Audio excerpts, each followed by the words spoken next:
നമസ്കാരം. ദൈവാനുഗ്രഹത്തോടെ മാർച്ച് മാസത്തിലെ നക്ഷത്രഫലം ഇവിടെ അവതരിപ്പിക്കുന്നു.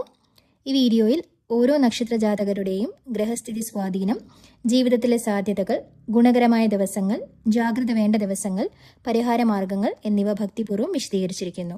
ഈ ഫലം പൊതുവായതാണ്. വ്യക്തിഗത ജാതക പ്രകാരം ഫലം മാറാം. ദൈവവിശ്വാസത്തോടെ കേൾക്കുക, ശുഭഫലങ്ങൾ അനുഭവിക്കട്ടെ. വീഡിയോ ഉപകാരപ്രദമാണെന്ന് തോന്നിയാൽ ലൈക്ക് ചെയ്യുക, ഷെയർ ചെയ്യുക. കൂടുതൽ നക്ഷത്രഫലങ്ങൾക്കായി ചാനൽ സബ്സ്ക്രൈബ് ചെയ്യുക. ദൈവാനുഗ്രഹം എല്ലാവർക്കും ഉണ്ടാവട്ടെ. രേവതി നക്ഷത്രം. രേവതി നക്ഷത്രക്കാർക്ക് ഈ മാസം ചന്ദ്രനും ഗുരുവും ശാന്തി നൽകുന്ന സമയമാണ്. ശാന്തവും ഗുണകരവുമായ മാസമാണ്. പുതിയ അവസരങ്ങൾ ലഭിക്കും. ആത്മീയത വർദ്ധിക്കും.